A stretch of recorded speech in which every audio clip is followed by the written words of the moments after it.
Hello दोस्तों, कैसे हैं आप सब। आप सभी का हमारे YouTube channel secret of success पे स्वागत है। दोस्तों ये वीडियो खास तौर पर दिल्ली पुलिस में जो भी कांस्टेबल के पद पे तैनात हैं और जिन्होंने 5 साल की सर्विस कंप्लीट कर ली है उनके लिए खास तौर पर ये वीडियो होने वाली है। और जो भी हेड कांस्टेबल की तैयारी करते हैं दिल्ली पुलिस डिपार्टमेंट से आने वाली वैकेंसीज की, उनके लिए ये खास तौर पर ये वीडियो होगी दोस्तों। तो अभी जो दिल्ली पुलिस ने जो भी P1 टेस्ट के लिए जो भी एक टेंटिव बेस पे एक कैलेंडर तैयार किया है, वो कैलेंडर खासतौर पर अधिकतर कैंडिडेट्स ने देख लिए होंगे। तो चलिए सबसे पहले बिना देरी करते हुए इस डिटेल के बारे में चलते हैं। जो भी कैंडिडेट्स इस वीडियो को देख रहा है वो इस वीडियो को अंत तक देखे, जब उनको टोटल जानकारी मिलेगी। और अंत तक देखिए, वीडियो अच्छी लगी तो लाइक करना, शेयर करना अपने दोस्तों में, और अगर चैनल पर नए हैं तो चैनल को सब्सक्राइब जरूर करना। तो चलिए दोस्तों देखते हैं P1 टेस्ट की जो भी डिटेल्स है उनके बारे में। ठीक है जी, एक जो हमारे P1 टेस्ट के लिए जो भी डिटेल्स मिलती हैं वो एक स्टैंडिंग ऑर्डर के तहत तैयार की जाती हैं। प्रत्येक P1 टेस्ट के लिए एक स्टैंडिंग ऑर्डर निकाला जाता है, उसी के अकॉर्डिंग वो डिटेल्स आपको दी जाती हैं। ठीक है, अब मैं बात करता हूँ दोस्तों, अब की बार जो भी 2025 में जो भी P1 का टेस्ट होगा, अप्लाई कब से बताया गया उसमें 19 सितंबर को उसमें फॉर्म अप्लाई बताया गया है। और एलिजिबल कौन होंगे? जिनकी 5 साल की सर्विस कर ली है, जिन्होंने 5 साल की सर्विस कंप्लीट कर ली है और जिनकी एज 35 साल से कम है। एक्स सर्विसमैन इसमें अलाउ नहीं है। ठीक है, जिनकी एज 35 साल से कम है दोस्तों, ठीक है, वही कैंडिडेट्स इस फॉर्म को फिलअप कर पाएंगे। अब फॉर्म फिलअप कैसे कर पाएंगे? बहुत से कैंडिडेट्स होते हैं जिनके मन में ख्याल होता है कि साइबर का कैसे अप्लाई होगा या कहाँ से ऑनलाइन अप्लाई होगा, कैसे होगा। तो इसके बारे में मैं आपको बता दूं कि ये फॉर्म सिर्फ और सिर्फ आपके इंट्रा डीपी पे अप्लाई किया जाता है। आपको अपना आई कार्ड और आपको वहाँ फिजिकली जाके अपना फॉर्म अप्लाई करवाना होता है दोस्तों। इंट्रा डीपी पे जैसे आप अप्लाई करवाते हैं, आपको कोई रसीद कुछ नहीं मिलती, और आपको जाके वहाँ अपना आई कार्ड दिखाना है और आपको बोलना है कि उनके टेस्ट के लिए मुझे फॉर्म अप्लाई करना, तो तुरंत आपको अप्लाई कर दिया जाता है। ये फॉर्म जब भी आएंगे, जब इनका अप्लाई शुरू होगा तो आपके पास एक मैसेज आ जाता है। जिनकी 5 साल की सर्विस कंप्लीट हो चुकी है कांस्टेबल के पद पर, उनके पास एक मैसेज आ जाता है कि आपके P1 के फॉर्म अप्लाई हो रहे हैं। अगर आप इच्छुक हैं तो P1 के फॉर्म अप्लाई आप अपने इंटरव्यू सेल में जाके करवा सकते हैं। ठीक है, तो आप 19 सितंबर को अप्लाई होंगे आपके फॉर्म। ठीक है, उसके बाद करूँ जो outdoor holding of outdoor test होते हैं, उनके लिए भी आपको मैसेज आता है कि आपने जो भी कैंडिडेट्स इसके लिए अप्लाई करते हैं उनके पास एक मैसेज आता है कि आपका आउटडोर टेस्ट उस तारीख को है। तो आप अपना एडमिट कार्ड अपने SIP सेल से जाके कलेक्ट करिए। SIP सेल से भी आपको एक कॉल आएगा कि आपका एडमिट कार्ड आ चुका है आउटडोर टेस्ट का, और आप अपना आउटडोर टेस्ट का एडमिट कार्ड ले जाइए। ठीक है, उसके बाद में आपका आउटडोर टेस्ट कब होगा? 13 अक्टूबर से 18 अक्टूबर को 6 दिन के अंदर आपका आउटडोर टेस्ट होगा। आपके आउटडोर टेस्ट में देखो, आपको सुबह सुबह जल्दी में मॉर्निंग में बुलाया जाता है और आपका 12 बजे तक आपका आउटडोर टेस्ट कंप्लीट करवा लिया जाता है। ठीक है दोस्तों, उसके बाद जब भी आउटडोर टेस्ट आपका होता है तो उसके 5 से 6 दिन पहले ही आपको एडमिट कार्ड आपके आ जाते हैं, और आपको तैयारी रखनी है पहले से ही फिजिकल की। और ज़्यादा कुछ होता नहीं है इसमें, फिजिकल में ओनली रनिंग होती है दोस्तों। तो ठीक है, फिजिकल के बारे में बता देता हूँ। मेल कैंडिडेट और फीमेल कैंडिडेट, इस बार 2025 में मेल और फीमेल कैंडिडेट का दोनों का साथ होने वाला फिजिकल। तो ठीक है, मेल कैंडिडेट्स का और फीमेल कैंडिडेट दोनों बताऊंगा। रनिंग कितनी होगी? मेल कैंडिडेट के लिए 1600 मीटर की रनिंग होगी। 30 साल की जिनकी एज है उनके लिए 1600 मीटर की रनिंग होगी, और कितने मिनट पे? 7 मिनट में रनिंग होगी। ठीक है, और जो अलाउ है उनको 8 मिनट दी जाएंगी। ठीक है, उसके बाद फीमेल कैंडिडेट्स की 800 मीटर की रनिंग होगी 4 मिनट में। 800 मिनट की रनिंग 4 मिनट में, जो कि 30 साल से नीचे के कैंडिडेट्स हैं, कांस्टेबल कैंडिडेट्स हैं, उनके लिए कितनी? 800 मीटर की 4 मिनट में। और जो भी अबाउ हैं 30 साल से ऊपर की जो भी महिला कैंडिडेट्स हैं, उनके लिए कितनी? 5 मिनट का समय इनमें दिया जाएगा। और आपको जैसे ही आपको क्वालिफाई करना होता है, ओनली आगे की प्रोसेस के लिए ये आपको क्वालिफाई करना होता है। ठीक है, फिजिकल का रिजल्ट कब आता है? आपको तुरंत वहीं की वहीं आपको एक जो मेटल डिटेक्टर चिप होती है वो आपके पैर बांध दी जाती है, और आपको जब भी आपकी रनिंग स्टार्ट होती है वहाँ से वो आपके टाइम काउंट करती है। और जिनका उनके जब काउंटिंग होती है लास्ट में, जब आपको मेटल डिटेक्टर चिप आपको उनके हैंड ओवर करते हैं तो आपका टाइम निकाल के तुरंत वहीं की वहीं आपका रिजल्ट सुना देते हैं। ठीक है, तो एडवांस आपका रिजल्ट वहीं सुना देते हैं वो। उसके बाद देखो उसके बाद वो बता देंगे जब भी आपका रिटर्न टेस्ट होगा, उस रिटर्न टेस्ट के बारे में। रिटर्न टेस्ट होगा तो आपके जैसे फिजिकल का जो भी मैसेज आ जाता है कि आपका रिटर्न टेस्ट होने वाला, फिर फिजिकल टेस्ट होने वाला है, वैसे ही आपका रिटर्न टेस्ट होने वाला है, उसका भी मैसेज आता है कि आपका रिटर्न टेस्ट उस तारीख को होगा। और फिर वैसे ही आप SIP में जाके अपना एडमिट कार्ड कलेक्ट करते हैं। SIP से आपको कॉल आता है कि आप अपना एडमिट कार्ड ले जाइए, तो आपका एडमिट कार्ड भी आप कलेक्ट करते हैं। 5 दिन में आपका एडमिट कार्ड आप पहले ही रिटर्न टेस्ट के पहले आ जाता है। ठीक है, अब रिटर्न टेस्ट में देखो क्या होने वाला है। रिटर्न टेस्ट में सिलेबस बताऊंगा आपको। सबसे पहले मैं सिलेबस की बात करूं तो सिलेबस आपका सबसे पहले तो ऑफलाइन आपका रिटन टेस्ट होता है, ठीक है। आपको एक पेपर दिया जाएगा, उसमें एक पेपर दिया जाएगा, उसी में आपकी जो ओमार सीट होती है वो लगी होती है। उस ओमार सीट के नीचे भी एक कार्बन कॉपी लगी होती है जो आपको हैंड ओवर की जाती है लास्ट में, जब आप ओमार सीट वहाँ सबमिट करवाते हैं, कार्बन कॉपी आपको दे दी जाती है, ठीक है।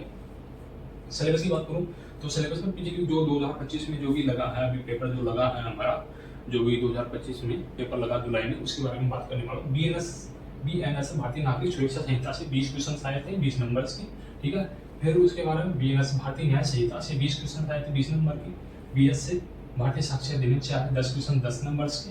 उसके बाद में IT एक्ट से आए थे 10 क्वेश्चन 10 नंबर के। DP एक्ट से 10 क्वेश्चन 10 नंबर के, ठीक है। PPR से आए थे 20 क्वेश्चन 20 नंबर के। ये कई बार क्या होता है कि कमती होते रहते हैं, ठीक है, इनमें से। तो PPR के अगली बार 20 क्वेश्चन 20 नंबर के आए थे। माइनर एक्ट 10 क्वेश्चन आए थे 10 नंबर के। और करंट अफेयर्स के 10 क्वेश्चन 10 नंबर के, ऐसे 110 क्वेश्चन 110 नंबर के। अब मैं माइनर एक्ट की बात करें तो माइनर एक्ट में कौन से देखो बहुत से छोटे छोटे एक्ट हैं, जैसे गैम्बलिंग एक्ट हो गया, एक्सरसाइज हो गया, NDPS एक्ट हो गया, है ना, ऐसे करके MP एक्ट हो गया, ऐसे करके मोटर व्हीकल एक्ट, जो भी छोटे छोटे एक्ट्स हैं 10-12 एक्ट्स, वो टोटल माइनर एक्ट्स में आते हैं। तो 110 क्वेश्चन 110 नंबर के जुलाई में जो भी बॉन्ड टेस्ट हुआ उसमें आए थे, ठीक है। तो उसी आधार पर आपका भी आने वाला है। उसके बाद आंसर की आपको जैसे ही आप एग्जाम देके आते हैं, एग्जाम से आपका 1 घंटा 40 मिनट का होने वाला है। तो 1 घंटा 40 मिनट का एग्जाम होने वाला है। आपको आपके कैंडिडेट्स बैठने की सीटेबल टाइम क्या है, एक हाथ इधर, एक कैंडिडेट, एक हाथ इधर, एक कैंडिडेट, एक हाथ आगे, दूसरा, एक हाथ पीछे, तीसरा, ऐसे चारों तरफ आपके कैंडिडेट बैठने वाले हैं। ऐसे नहीं कि एक ग्राउंड में बिठाएंगे आपको, एक यहाँ एक वहाँ, ऐसे नहीं, आपको एक एक हाथ की दूरी पे ही सारे कैंडिडेट्स बैठे रहेंगे, ठीक है। उसके बाद आंसर की आपको सेम डे ही उपलब्ध करवा दिया जाए। जैसे यहाँ पर एग्जाम देख के आते हैं, उसको 2-4 घंटे या शाम तक आपको आपकी आंसर की आ जाती है डिटेल्स में पेपर कोडिंग के अकॉर्डिंग। और फिर आपको आंसर की आप अपनी मैच कर लीजिए, आप पता लगा लेंगे आप अपनी कार्बन कॉपी में मैच करके कि आपके कितने क्वेश्चंस करेक्ट हुए हैं और कितने आपके गलत हुए हैं, ठीक है। नेगेटिव मार्किंग इसमें होती नहीं है, पेपर में नेगेटिव मार्किंग, कोई किसी प्रकार की नेगेटिव मार्किंग नहीं होती। रिजल्ट्स के बारे में बात करूँ तो 15 से 20 दिन या महीने भर में आपका रिजल्ट्स आ जाता है, ठीक। ये होगी आपकी सिलेबस और रिटन टेस्ट के बारे में। रिटन टेस्ट आपका 16 नंबर को होगा, आपको पता ही चल गया होगा, ठीक है। उसके बाद में देखो फिजिकल आपका क्वालिफाई होना चाहिए आगे के प्रोसेस के लिए। रिटन टेस्ट आपका 110 नंबर का होने वाला है। तो 110 नंबर में कितने आप मार्क्स लाते हैं उसके अकॉर्डिंग आपकी मेरिट बनेगी लास्ट में, ठीक है। और अब इसमें क्या क्या इंक्लूड होता है इस 110 नंबर में, और क्या क्या आपको एडिशनल अंक मिलते हैं, ठीक है। तो देखो सबसे पहले आपको एडिशनल सेवा, रिकॉर्ड और सीनियरिटी के लिए भी 35 अंक निर्धारित की जाती है। आपकी सेवा के लिए और सीनियरिटी के लिए आपको 35 अंक निर्धारित की जाती है। जिसमें सेवा के लिए क्या किया जाता है, सेवा अवधि के लिए, यानी आपकी 5 साल की सर्विस होगी तो आपको 5 नंबर मिलेंगे, 6 साल की सर्विस होगी तो आपको 6 नंबर मिलेंगे, 7 साल की सर्विस 7 नंबर, 8 साल की सर्विस 8 नंबर, 9 के 9 नंबर, ऐसे आपको 10 के 10 नंबर मिल जाते हैं। तो जितनी आपकी सेवा अवधि होगी उतने आपको नंबर मिलेंगे, ठीक है। उसके बाद तो आपको डिपार्टमेंट जो होता है आपको हॉलदार बना देता है, इसलिए आपको 10 अंक तक ही मिलते हैं, ठीक है। उसके बाद सर्विस रिपोर्ट, अगर आपकी सर्विस का मतलब है कि आपको कोई सजा ना मिल रखी हो, किसी भी प्रकार का कोई पनिशमेंट नहीं दिया गया हो, तो आपका सर्विस अच्छा होना, जो सर्विस रिकॉर्ड है वो अच्छा होना चाहिए, ठीक है। उसके लिए अगर किसी को छोटी सजा मिल रखी है उसके लिए आपका 1 अंक डिडक्ट किया जाएगा। ये सर्विस रिकॉर्ड है 10 नंबर का होता है। अगर किसी को मान लो छोटी पनिशमेंट मिल रखी है तो उसके लिए 1 नंबर डिडक्ट किया जाता है। अगर किसी को बड़ी पनिशमेंट मिल रखी है उसके लिए 3 नंबर डिडक्ट किए जाते हैं, ठीक है। 10 नंबर में से 3 नंबर डिडक्ट कर लिए जाएंगे, फिर आपको 7 नंबर मिलेंगे, ठीक है। अगर किसी को किसी भी प्रकार की सजा नहीं मिली है तो उसको टोटली 10 नंबर दिए जाएंगे, ठीक है। 10 नंबर तो ये पक्के हैं आपके, अगर किसी को किसी भी प्रकार की सजा नहीं मिली है तो, ठीक है।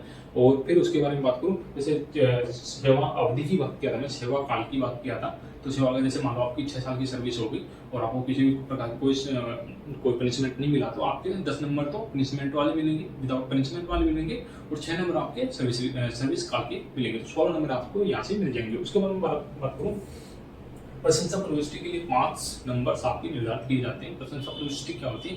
जैसे किसी को पुलिस मेडल मिल रहा है, किसी को सराहनीय कार्य के लिए कोई मेडल, किसी को असाधारण पुरस्कार मिल रखा है, तो इस टाइप से सभी के लिए 5 नंबर्स निर्धारित किए जाएंगे। जैसे साधारण पुरस्कार के लिए 1 नंबर, पुलिस मेडल के लिए 2 नंबर, ऐसे टोटली 5 नंबर की ये मेडल्स भी आपको आपके रिकॉर्ड में चढ़े होते हैं, उनके लिए आपको प्रशंसित प्रविष्टि दी जाती है। ठीक है, 5 नंबर मिल। उसके बाद कोर्स के लिए, जैसे किसी ने ड्रिल कोर्स कर रखा, किसी ने कमांडो कोर्स कर रखा, किसी ने अनकॉम्बैक्ट कोर्स कर रखा है। ठीक है, और बहुत से कोर्स हैं जो आप करते हैं, उनके लिए भी 5 नंबर आपको दिए जाते हैं। ठीक है, तो ऐसे करके टोटली इन 35 अंकों में से आपके यहाँ किसी ने कुछ कर रखा हो, कमांडो वांडो कर रखा हो, किसी के कोई सर्विस में कोई दिक्कत ना हो, किसी ने कोई पुरस्कार पा रखा हो, उनमें से आपको नंबर यहाँ पे दिए जाते हैं। ठीक है, जैसे आपके यहाँ 80 नंबर, जैसे यहाँ पे 80 नंबर यहाँ पे कलेक्ट के लिए आपने यहाँ से पाए, और इनमें से 10 नंबर, 15 नंबर, 20 नंबर इसमें से आपने ले लिए। ठीक है, तो ऐसे करके आपके 95 100 नंबर से ऊपर निकल जाते हैं। ठीक है, मेरिट में आपके 100 नंबर से ऊपर गिने जाएंगे, तो 100 नंबर से ऊपर जैसे गिने जाएंगे तो आपका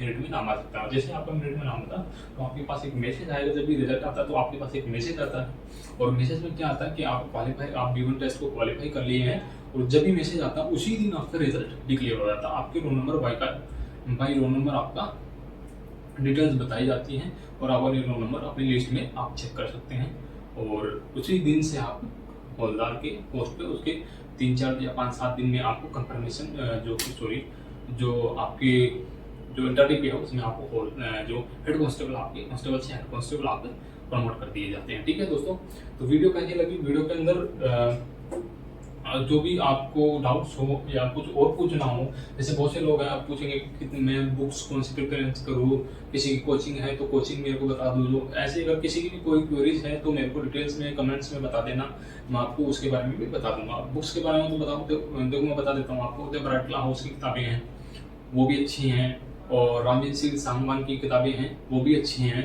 जहाँ से आपको जो पढ़ने को मिले वो पढ़ लेना। ऑनलाइन भी काफ़ी चीज़ें हैं, वहाँ से पढ़ लेना, क्या दिक्कत है, अच्छी चीज़ें हैं। आप जितना पढ़ोगे उतना, मैं इनके खास तौर पर बताता हूँ आपको सबसे अच्छा कांस्टेबल के लिए क्या पढ़ने को मिलता है, DP एक्ट और PPR और माइंड एक्ट्स, और ये एक्ट जितने भी ये पढ़ने हैं आपको, ये अच्छे से बारीकी से पढ़ने हैं, क्योंकि इनमें से क्वेश्चंस काफ़ी अच्छे क्वेश्चन आते हैं ये ज़िंदगी भर कांस्टेबल के लिए। इन्हीं पे कांस्टेबल से हेड कांस्टेबल जब प्रमोट आता है तो इन्हीं पे आप अपनी क्या बोलते हैं जो इन्वेस्टिगेशन करते हैं। ठीक है दोस्तों, अगर वीडियो अच्छी लगी तो वीडियो को लाइक करना, कमेंट करना, और अपने दोस्तों में शेयर करना। थैंक यू, जय हिंद दोस्तों।